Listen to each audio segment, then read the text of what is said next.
How to make a digital Canva planner and sell it on Etsy. Hi everyone, it's Sophia to assist you today without any delay. Let's jump right in. First, open Canva and log into your account. Then you will find search bar on top. In there, search for digital planner.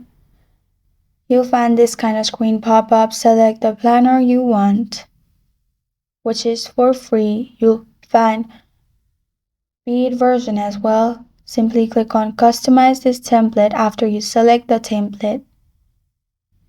Simply select the template and customize it.